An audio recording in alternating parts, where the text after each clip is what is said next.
우리는 지난 시간에 포로된 이스라엘을 하나님께서 바벨론에서 해방시키고 그리고 새 일을 행하시겠다라고 하는 하나님의 그 약속의 말씀을 우리는 보았습니다. 하나님은 자기 백성들을 구원하시고 또 그들을 구원하시고 또 구원함 받은 우리로 하여금 하나님 아버지 앞에 영광이 되는 삶을 살아가기를 원하셨습니다.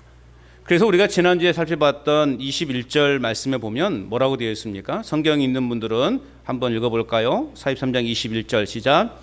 이 백성은 내가 나를 위하여 지었나니 나를 찬송하게 하려 함이니라. 아멘. 이스라엘 백성은 하나님을 위해서 만드셨다.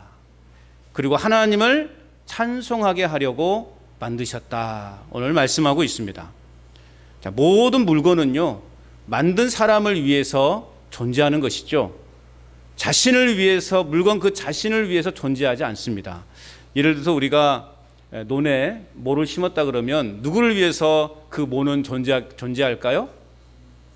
심은 사람을 위해서 존재하죠. 요즘은 대신 심어준 사람이 있어가지고, 대신 심어준 사람의 것이 아니라 그 논의 원래 주인, 이 사람이 부탁한, 내가 밭에 요즘 배추 무를 심었다 그러면 그 배추 무는 누구를 위해 존재하는 거예요? 심은 나를 위해서 존재하는 거죠. 그런데 이 배추가, 이 무가 나를 위해 존재하지 않고 이웃집 사람을 위해서 존재하고 있다면 그 배추와 무가 가치가 있는 것이 나에게 가치가 있을까요? 나에게는 가치가 없는 거죠. 내가 만든 것이 나를 위해 존재하고 있기에 그것이 가치가 있는 것입니다. 하나님이 우리를 만드신 목적, 하나님이 우리를 택하신 목적, 하나님은 왜 우리를 구원하셨는가? 그것은 하나님의 영광을 위해서, 하나님을 찬송하게 하기 위해서 우리를 만드셨고 우리를 부르셨고 우리를 택하여 주셨습니다. 그런데 우리가 다른 우상을 섬기고 다른 신에게 절하고 다른 신을 찬양한다면 우리가 성도로서의 가치가 있는 사람들입니까? 하나님의 마음이 어떻게 할까요? 하나님 마음이 무너지지 않겠습니까? 내가 정성껏 심은 이 곡식이 다른 사람에게 간다면 얼마나 내 마음이 속상하겠냐 이거예요. 오늘 하나님은 우리를 그러한 존재로 만들었습니다. 사람은 우리를 만드신 하나님을 위해서 존재할 때 오늘 우리는 진정한 가치를 발견하는 인생이 된다라는 것입니다. 자, 이것을 달리 표현하면 우리 인생의 불행은 그러면 어디에서부터 시작되어지는가? 우리 인생의 불행은 자기를 위해 살려고 하기 때문에 생긴 것이다 라고 그렇게 말할 수 있습니다. 여러분, 태초의 에덴은 너무나 행복한 곳이었죠. 죄가 없었던 곳이죠. 평화로운 곳이었죠. 그런데 그 에덴에 죄가 들어왔어요. 그래서 인간은 불행하게 된 것입니다. 왜 불행이 찾아왔을까요? 그들은 하나님께서 명하신 그 선악을 알게 하는 열매를 따먹으면서부터 그걸 보는 순간 그들은 내가 왜 이곳에 있는지의 가치를 상실해버린 거예요. 그래서 자기를 위해서 그 음식을, 그 열매를 먹었어요. 너무 맛있거든요. 옆에 있는 배우자가 너무 맛있다고 그러니 본인도 자기를 위해서 그 맛을 한번 맛보고 싶어서 그 열매를 같이 따먹는 순간 인간은 불행해지기 시작한 것입니다. 우리가 하나님의 자녀답게 살지 않은 그 순간부터 우리 인생에는 불행이 찾아옵니다. 물론 나에게 능력이 있고 내가 가진 것이 많고 배운 것이 많고 또 내가 세상에 어디 가든 부끄럽지 않는 그러한 삶을 산다 할지라도 그것이 오히려 우리를 넘어지게 하고 우리 인생을 불행하게 만들 수 있다는 것을 우리는 기억해야 됩니다. 자기 욕심을 채우고 자기 자존심을 지키기 위해 살려고 보니 늘 우리는 피곤해하고 지친 그러한 인생을 살아갈 수밖에 없는 것입니다. 그러나 우리가 하나님을 위해서 산다면 분명한 생애 목표가 또 있다면 우리의 삶이 달라질 거라는 거예요. 우리는 뭐니 해도 천국이라고 하는 그 가장 소중하고 가치 있는 목표가 있잖아요.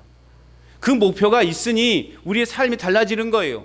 이 땅에서 우리는 똑같이 고난을 겪고 똑같이 그 이별의 아픔을 겪고 환난을 겪어요. 그러나 우리가 다른 사람들과 다른 이유는 무엇입니까?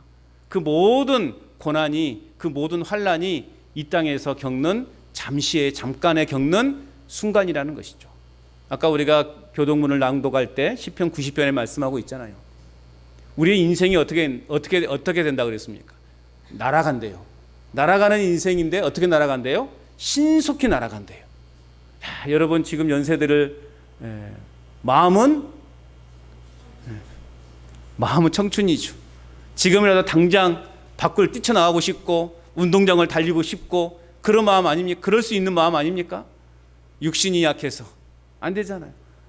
가만히 생각해 보면 거울 앞에 비친 내 모습을 보면서 야, 내가 언제 이렇게 나이를 먹었나 싶을 정도로 지나온 시간이 너무 빠르다는 것을 아마 경험하게 될 것입니다. 그럼에도 불구하고 우리에게는 최종적인 목적이 있고 목표가 있으니 우리는 결코 낙심하지 않고 좌절하지 않는 것입니다. 하나님께 영광만 되고 하나님이 기뻐하시기만 한다면 나는 무시를 당해도 좋고 나는 어려움을 당해도 좋고 주님만 좋으면 나는 다 괜찮다 라고 하는 이러한 고백이 우리 안에 있어야 되는 것입니다. 주님의 영광을 위해서 산다면 오늘 우리도 바울처럼 죽어도 주를 위하여 죽고 살아도 주를 위하여 사나니 그런즉 사나 죽으나 우리는 다 누구의 것이다? 주의 것이로다. 할렐루야. 이런 고백이 나오게 되는 것입니다. 이러한 삶이 진정 하나님의 자녀로서의 사는 삶인 것입니다. 내가 살아도 주를 위해서 살고 죽어도 주를 위해 죽나니 내가 살고 죽는 이 모든 것이 다 주의 것이로다. 얼마나 멋진 고백입니까? 이 사도 바울의 고백이 오늘 저와 여러분의 고백이 될 수 있기를 축복합니다. 이러한 고백이 우리의 삶에서 드러나는 것이 하나님의 자녀된 삶의 모습이라는 것입니다. 진정 하나님의 자녀로 살아가는 사람이 오늘 말씀의 제목처럼 하나님에게 기억나게 하는 삶이라는 거예요. 여러분 부디 부탁을 드립니다. 하나님의 기억에 남는 삶이 되시길 바랍니다. 하나님이 기억하시는 삶이 되시길 바랍니다. 하나님의 심판대 앞에 갔는데 나 너 누군지 모르겠는데? 라고 한다면 얼마나 우리의 인생 허무하겠냐고요. 내가 일평생 내가 교회에 한 번도 주일날 빠진 적도 없고 열심히 봉사하고 또 내가 열심히 하나님 앞에 예물도 드렸는데 마지막 심판대 앞에 갔더니 하나님이 나 너 기억이 안 나는데? 어떻게 하시겠어요? 우리 하나님이 치매가 걸리셨나? 그 따져 물으시겠습니까? 우리 하나님이 치매나 걸리시는 분이시겠어요? 아니죠. 여러분 우리가 하나님의 자녀로 온전히 살아감으로 하나님께 기억나게 하나님으로부터 기억나게 하는 그러한 삶을 살아가시기를 바랍니다. 그렇다면 하나님의 자녀로 살아간다는 것은 무엇일까? 어떻게 하면 우리가 하나님의 자녀로 살아가고 어떻게 하면 우리가 하나님이 기억나게 하는 삶을 살아갈 수 있는 것인가? 첫째는요, 우리는 형식적인 종교 행위에서 벗어나야 됩니다. 뭐에서 벗어나라고요? 형식적인 종교 뭔데? 형식적인 종교 이게 뭐대요? 형식적인 종교 생활. 자, 따라서 합시다. 형식적인 종교 생활. 종교 생활에서 벗어나야 된다는 거예요. 여러분은 지금 종교 생활을 하고 계십니까? 신앙 생활을 하고 계십니까? 할렐루야. 종교 생활이 되어서는 안 돼요. 종교라고 하는 것은 모든 종교를 다 포함하는 거예요. 이해하셨어요? 네. 우리는 종교 생활이 아니라 신앙 생활이 되어야 돼요. 오늘 본문의 말씀을 보면 이런 하나님의 뜻을 저버리고 패역한 죄를 범하고 말았던 이스라엘 민족들을 보게 돼요. 하나님이 택한 선민 이스라엘인데 이들은 신앙 생활을 한 게 아니라 어떻게 보면 종교 생활을 하고 있었던 거예요. 자, 22절 말씀 우리 같이 읽어볼까요? 22절 시작. 그러나 야곱아 너는 나를 부르지 아니하였고 이스라엘아 너는 나를 괴롭게 여겼으며. 자, 야곱 곧 이스라엘이 어떻게 했다는 거예요? 하나님을 찾지도 않았대요. 그리고 오히려 너는 나를 괴롭게 여겼다라는 표현이 뭐냐면 하나님께 실증을 느꼈다라는 거예요. 야, 이 배은망덕한 인간들 좀 보소. 하나님에 대해서 실증을 느꼈대요. 하나님을 부르지도 않고 하나님에 대해서 실증을 느꼈다라는 거예요. 자, 그들이 하나님을 부르지 않았다라는 것은 뭐예요? 그들이 종교 행위를 하지 않았나라는 그러한 느낌을 받게 되는데, 엄밀히 따져보면 그건 또 아니에요. 왜냐? 그들은 하나님을 찬양하고 하나님께 희생제사를 드렸기 때문이에요. 그런데 죄악에서 떠나지 않았다라는 거예요. 그러니까 이 이스라엘 백성들은 엄밀히 따지면 종교 생활이라고 또 말할 수 없어요. 종교 생활하는 것처럼 보이나 종교 생활이라고 또 말할 수 없어요. 왜요? 하나님을 찬양하고 또 하나님께 희생제사를 드렸기 때문에. 그런데 문제는 그들이 죄악에서 떠나지 않았고 형식적이고 의식적인 그러한 종교 행위에 그치는 삶을 살았다라고 그렇게 말할 수 있습니다. 형식적이었다는 거예요. 그들이 전심으로 하나님을 찬양하는 것 같은데, 그들은 정성을 다하여 희생제사를 드린 것 같은데, 그들의 마음속에는 여전히 죄악이 해결되지 않고 죄의 문제를 해결하지 않고 그저 형식적인 그러한 종교 행위에 그치는 삶을 살았다라는 것입니다. 그들의 예배는, 아니 오늘 우리의 예배가 하나님에 대한 그 존경심이 전혀 없는 형식일 뿐이라는 것을 우리는 기억해야 돼요. 예배가 뭐냐라고 할 때 예배에 대해서 여러 가지 이렇게 정의를 내릴 수 있는데, 그 중에 하나가요, 예배는 하나님께 영광과 하나님께 존경을 표하는 행위, 이게 예배의 정의예요. 하나님께 존경을 표하는 행위. 우리는 사람들에게 존경을 얼마든지 표할 수가 있죠. 우리가 존경하는 사람들 앞에서는 우리가 참 겸손해지죠. 여러분은 과연 하나님을 그렇게 존경하고 계십니까? 내가 하나님 앞에서 정말 겸손한 자로 지금 오늘 이 예배 자리에 앉아 있습니까? 아직도 내 안에 교만과 죄악의 그런 뿌리가 남아 있다면 우리는 하나님을 온전히 존경하지 못하는 거예요. 그런 마음으로 오늘 앉아서 이 예배 자리에 앉아 있다면 여러분은 신앙생활이 아니라 종교 행위를 하고 있는 것입니다. 반대로 하나님을 부른다라는 것은 기도한다라는 것을 말하겠죠. 너는 나를 부르지 아니하였다라는 표현은 너는 나에게 기도하지 아니하였다라고 그렇게 이해할 수 있습니다. 이스라엘은 하나님께 기도하지 않았어요. 그 결과 어떻게 되었냐? 하나님에 대해서 어떻게 했다고요? 실증을 느끼게 된 거예요. 여러분, 우리가 대화가 끊기면 어떻게 될까요? 별 관심이 없게 되는 거죠. 관심 없는 존재가 되는 거잖아요. 기도는 우리가 하나님과의 대화라고 말씀을 드렸잖아요. 하나님과의 대화가 끊기면 하나님과의 우리의 관계가 그냥 무미건조해지게 되는 거예요. 때로는 실증이 느껴져요. 때로는 귀찮아지는 거예요. 때로는 하나님 말씀하신 것들에 대해서 부담감을 느끼게 되는 것입니다. 육신이 피곤해서도 피곤하지만 우리가 영적으로 기도하지 않으면 무기력해지고 피곤해진다는 거예요. 요즘 현대인들이 얼마나 피곤하게 삽니까? 여러분 피곤하시죠? 아니 솔직히 이야기 하시라고요. 제가 뭐 여러분 핀잔 드리려고 하는 것이 아니라 피곤하시죠? 죽어도 대답 않겠다 이거죠? 네. 저 피곤합니다. 네? 저 피곤해요. 저도 참 피곤하더라고요. 자, 여러분 피곤하시죠? 그래요. 제가 먼저 십자가를 지겠습니다. 그래요. 피곤한 인생을 살아요. 그래서 어떤 교회는요, 우리 보통 새벽 기도는 새벽에 하잖아요. 어떤 교회는 4시 반, 5시 반, 어떤 교회는 6시 반에 하는 새벽 기도 교회도 있어요. 그런데 어떤 교회, 독특한 교회는요, 밤 12시에 새벽 기도를 해요. 12시도 새벽이잖아요. 왜냐? 요즘 사람들이 잠을 빨리 잡니까? 늦게 잡니까? 여러분들은 일찍 자죠. 시골은 9시 넘으면 8시 반 KBS 연속극 끝나면 다 자잖아요, 이제. 그죠? 여러분들 말고.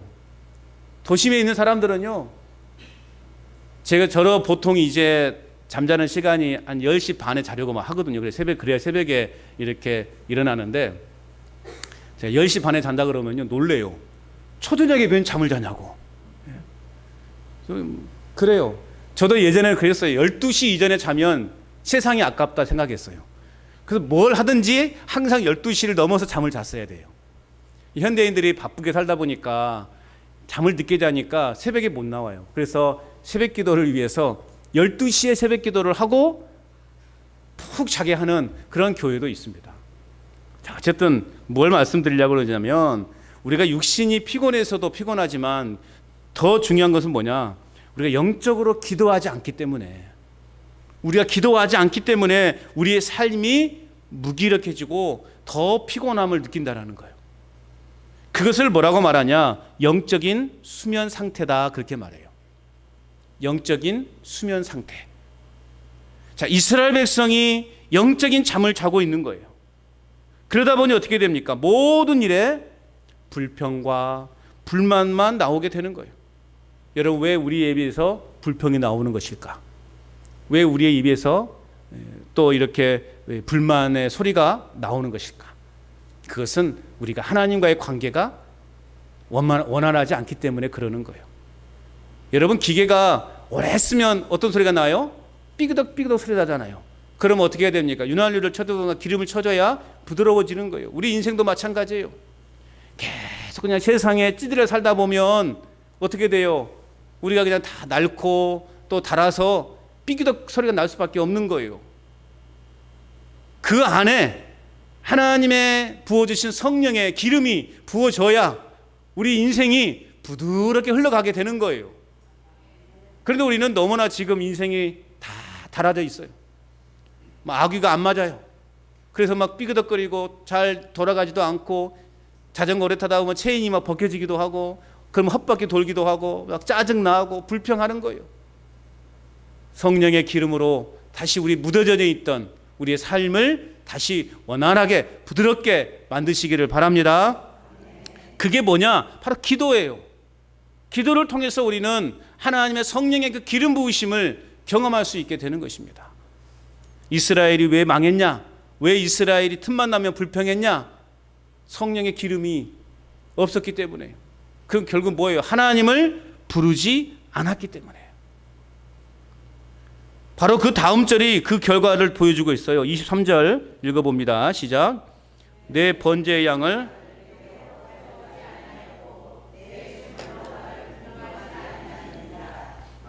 제물로 말미암아 너를 수고롭게 하지 아니하였고 유향으로 말미암아 너를 괴롭게 하지 아니하였거늘. 자, 구약 시대의 희생 제사 제도를 통해서 하나님이 백성들에게 요구하신 것은 뭐냐?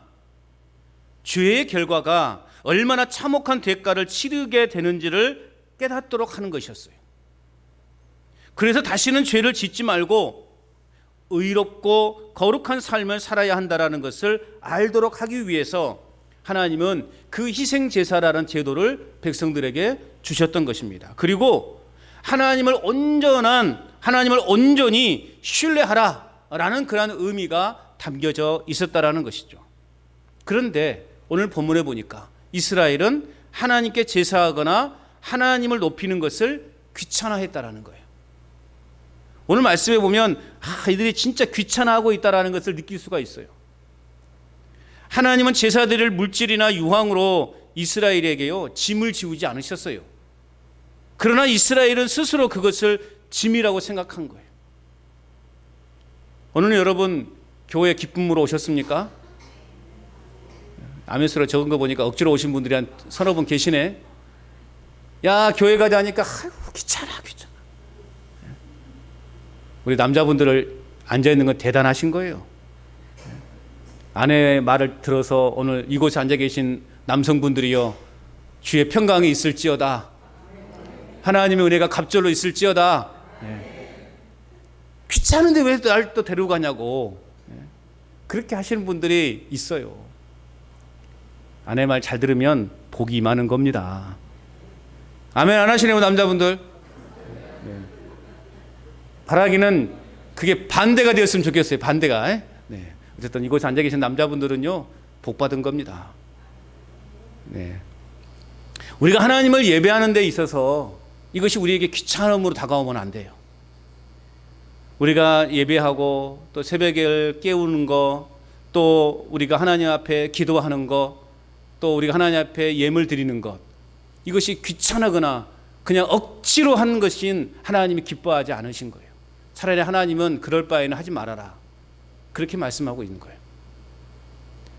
자, 이러한 이스라엘에 대해서 하나님은 이사야 선지자를 통해서 책망하고 계시는 거예요. 기본적인 제사 예물조차 드리기 싫어하고 귀찮아하는 이 불신 상태의 백성들을 지금 하나님은요 책망하고 있는 거예요. 설령 제사를 드렸을지는 모르지만 마음으로는 그들이 드리는 제사를 받으시는 하나님을 전혀 경외하는 마음이 없었다라는 거예요.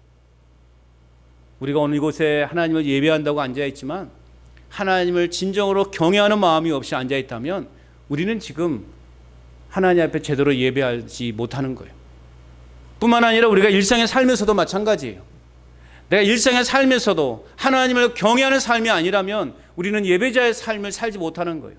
하나님의 자녀로서의 삶을 살지 못하는 것입니다.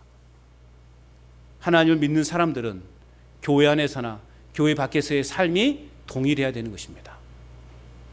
그런 삶이 될 때 우리는 진정 하나님의 백성이 되는 것이고 하나님이 기뻐하시는 예배자의 삶이 되는 것입니다. 그래서 이스라엘은요 성전 마당만 밟고 돌아가는 그들, 그리고 형식에 치우친 그들의 제사와 타락한 신앙을 하나님은요 꼬집고 있습니다. 오늘 우리의 예배가 성전 마당만 밟고 가는 예배가 아닌가. 우리가 한 시간을 이곳에 앉아 있지만 우리 마음이 지금 저기 구례장에 가 있다면, 예? 우리는 어떤 예배예요? 그냥 교회 문턱만 밟고 가는 자예요. 이게 무슨 예배입니까? 이건 예배가 아니에요. 여러분의 마음이 지금 오늘 빨리 팔리기 전에 가서 뭐라도 장에 가서 사와야 되는데 그런 생각을 하고 있다면 이건 예배가 아니죠. 우리는 하나님을 온전히 경외하는 자가 되어야 하는 것입니다. 다시 말하면 예배만 드리러 왔다 갔지 정말 하나님을 경외하는 믿음, 하나님을 온전히 신뢰하는 그러한 믿음이 없음을 오늘 하나님은 이사야 선지자를 통해서 꼬집고 있는 것입니다. 구약의 제사나 신약의 예배나 하나님께 드려지는 것은 언제나 신령과 진정으로 영과 진리로 드려져야 하는 것입니다. 그래서 24절 말씀을 또 읽어볼까요? 24절 시작. 너는 나를 위하여 돈으로 향품을 사지 아니하며 희생의 기름으로 나를 흡족하게 하지 아니하고 내 죄짐으로 나를 수고롭게 하며 내 죄악으로 나를 괴롭게 하였느니라. 자, 그들은 하나님께 무성의한 제사 행위만을 반복했을 뿐 그들의 죄악된 삶을 통해서 하나님을 오히려 욕되게 하고 또 말씀해 보니까 하나님을 괴롭게 했다라는 사실을 지적하고 있습니다. 제사는 그 제사자들에게 짐을 지우는 수단이 아니라 은혜를 베푸는 수단이에요. 오늘 하나님이 여러분들에게 짐을 지워주기 위해서 이곳에 여러분들을 부르셨을까요? 네, 빨리빨리 대답 좀 해주세요. 하나님은 오늘 여러분들에게 짐을 져주시기 위해서 이곳에 부르신 것이 아니라 여러분들에게 은혜를 주시기 위해서 부르신 거예요. 그럼 우리도 달리 생각해야 돼요. 내가 오늘 예배에 가는데 뭔가는 또 짐을 지고 오는 것 아닌가? 그런 생각하지 마시고 오늘도 하나님이 나에게 은혜를 주시는구나. 그 은혜를 내가 사모하는 마음으로 이곳에 오셔야 되는 거예요. 그런 사람이 은혜를 받게 되어 있습니다. 그런데 불행하게도 이스라엘은 그 의미를 망각했어요. 제물을 바치는 의식 자체에 몰두했어요. 내가 남들보다 더 많이 드린다. 내가 남들보다 더 좋은 것을 드린다. 그런 생각에만 빠져 있었다라는 거예요. 또한 제물을 마련하는 비용에 연연함으로써 죄 사함의 기쁨을 누리지 못하였고 이러한 죄의 짐은 오히려 하나님을 더 괴롭게 했다라는 거예요. 수단과 방법을 가리지 않고 여러분 만약에 생각해 보세요. 내가 하나님 앞에 더 많은 헌금을 하기 위해서 사기치고 또 내가 남의 집 가서 물건 훔쳐가지고 그걸 팔아가지고 하나님 앞에 하나님 남들보다 어마어마한 헌금을 하나님 앞에 드리오니 하나님 기뻐 받으시옵소서. 하나님이 어떻게 할까요? 오냐와 수고했다. 그래 너밖에 없구나. 역시 네가 간전 제일교회 최고다. 칭찬해 주실까요? 물론 하나님 앞에 그 드린다라고 하는 마음은 참 긍정적으로 우리가 생각할 수 있습니다. 그러나 그 방법이 잘못된 거죠.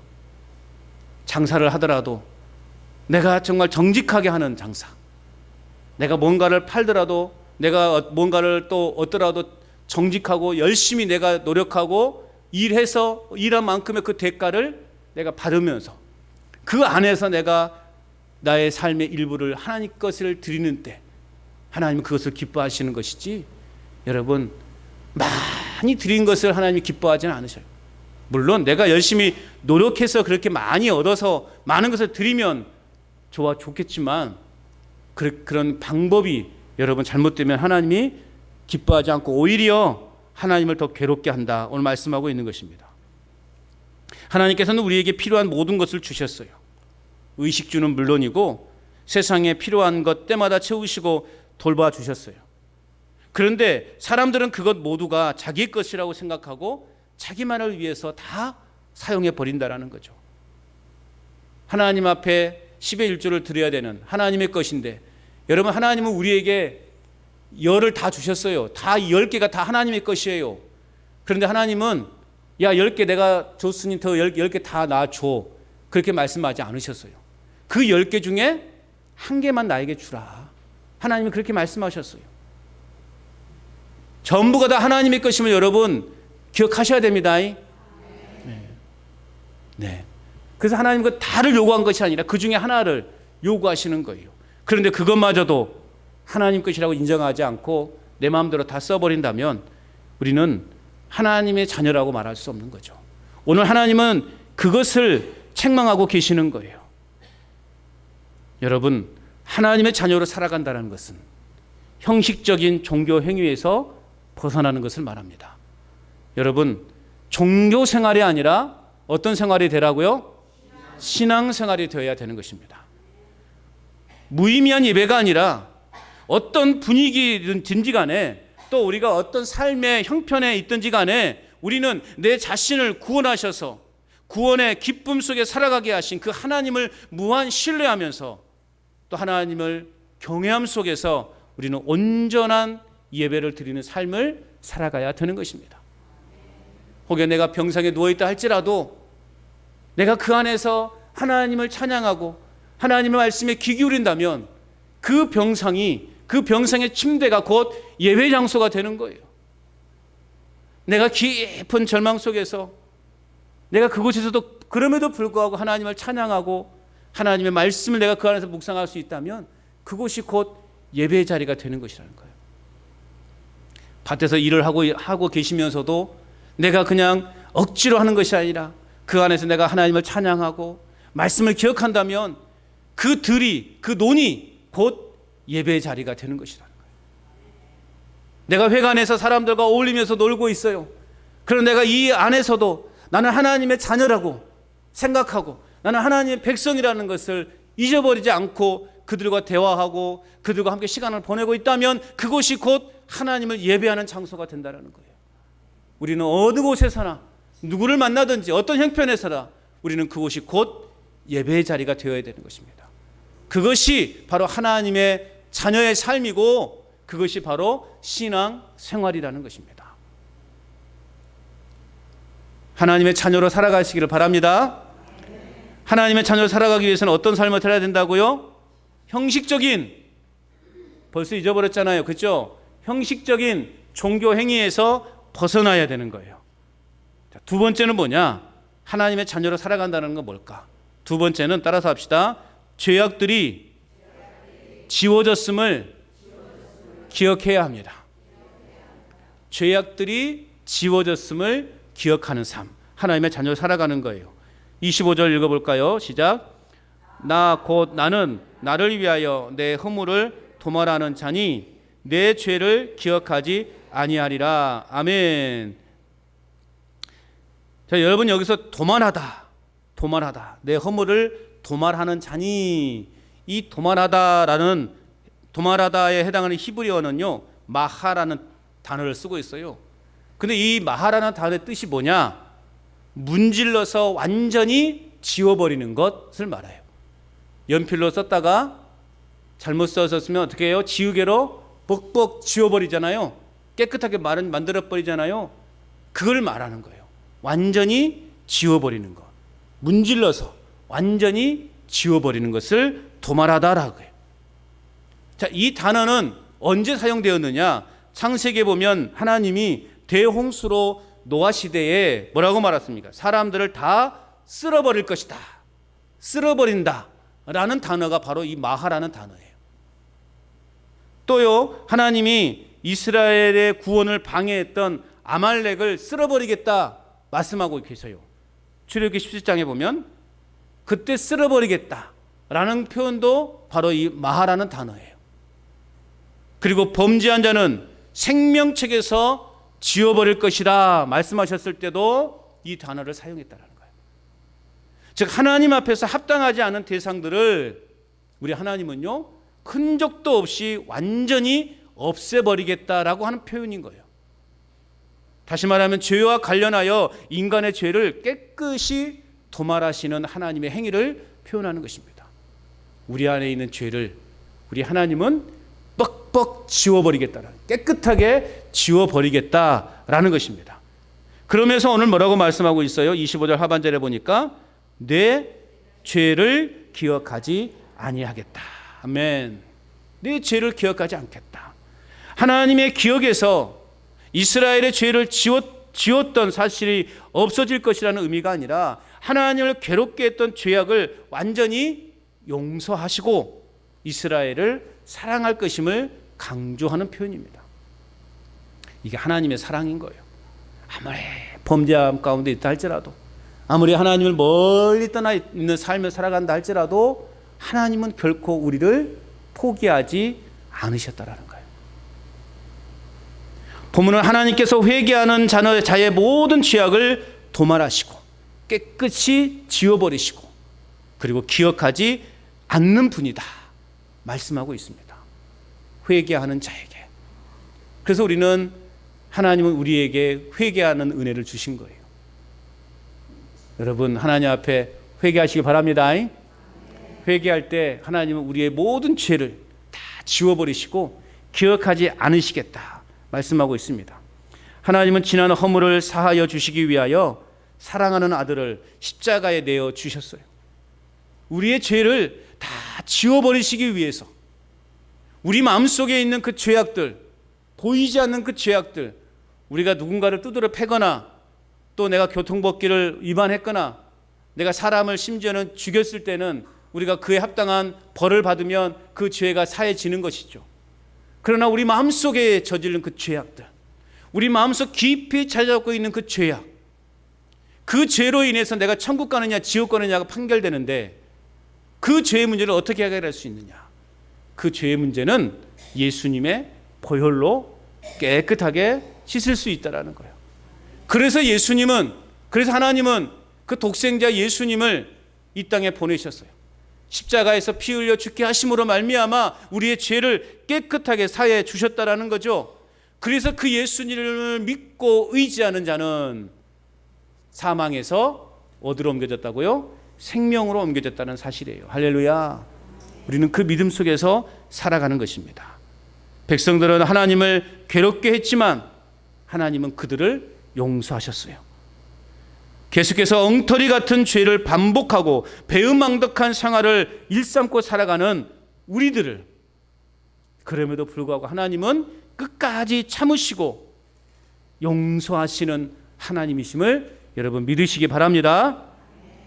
그래서 하나님의 자녀로 살아간다는 건 뭐냐? 우리의 죄악들이 지워졌음을 기억하며 살아가는 것. 그것이 하나님의 자녀로 살아가는 거예요. 또는 하나님의 자녀로 살아간다는 건 뭐냐? 세 번째는요, 따라서 합시다. 회개하며 찬송하는 삶이어야 합니다. 26절 읽어봅시다. 26절 시작. 너는 나에게 기억이 나게 하라. 우리가 함께 변론하자. 너는 말하여 내가 의로움을 나타내라. 아멘. 하나님께서 완전한 용서와 자비를 베푸시기 전에 그들을 죄에서 돌이키도록 하기 위해서 하나님은 일시적으로 징계하십니다. 하나님은 25절에서 이스라엘 백성에게 무조건적인 용서와 회복을 선언하셨는데 오늘 우리가 읽은 이 26절은 그렇다면 과연 이스라엘이 하나님의 그러한 은총을 받을 만한 의를 행하는 적이 있는지 주문해 보도록 도전하고 있다라는 거죠. 즉 하나님은 만약 그들에게 의가 있다면 그것을 자기에게 말해서 기억나게 하라고 말씀하고 있는 거예요. 너희가 만약에 의롭게 살았다면 나에게 기억나게끔 너희가 한번 이야기해봐라 라는 거예요. 한번 우리가 변론해보자라는 거예요. 법정에서 따져보자라고 하는 거예요. 그래서 그것을 가지고 재판에서 한번 판결을 내려보자라는 것입니다. 다시 말하면 이스라엘이 하나님 앞에서 내세울 만한 의가 있다면 그것을 증명해 보라는 것입니다. 결국 이 말씀은 사실상 그들은 하나님의 사죄의 은총을 받을 만한 자격, 즉 의로움을 가지고 있는 자들이 아니다라는 말씀이에요. 오늘 우리가 그렇지 않습니까? 우리가 구원받을 만한 자격이 사실 있는 자들입니까? 우리는 구원받을 만한 자격이 없는 자들이에요. 그럼에도 불구하고 하나님의 그 일방적인 선택과 사랑이 오늘 우리에게 구원을 허락하셨고 우리는 천국 백성의 삶을 누릴 수 있게 되었다라는 것입니다. 그것을 한번 너희들이 입증해 보라는 거예요.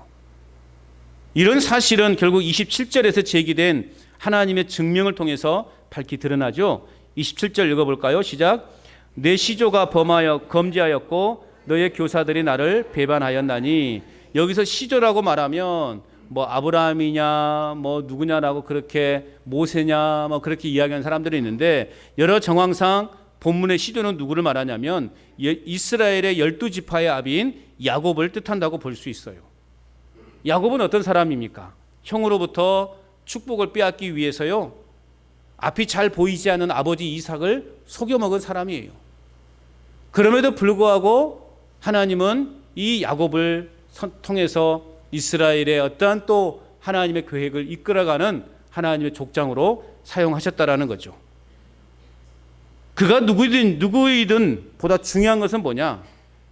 이스라엘 자손이 하나님 앞에서 의롭다고 내세울 만한 것이 전혀 없는 그런 사람들이라는 것입니다. 왜냐하면 그 시조로부터 하나님께 범죄했기 때문에. 또 오늘 27절에 보면 너의 교사들이 나를 배반했다. 교사들은 뭐냐? 선지자들이나 지도자들을 뜻해요. 심지어는 하나님의 말씀을 가르쳐야 될 그 선지자들, 그 지도자들마저도 하나님 앞에 하나님의 권위를 무시했고 고의적으로 하나님의 뜻을 거슬러 범죄했다라는 사실을 말씀해 주고 있습니다. 자, 이들의 가르침을 받은 이스라엘은 어떻게 됐을까요? 당연히 잘못된 가르침을 받았으니 이스라엘 백성들도 범죄한 영혼들이 될 수밖에 없는 것이죠.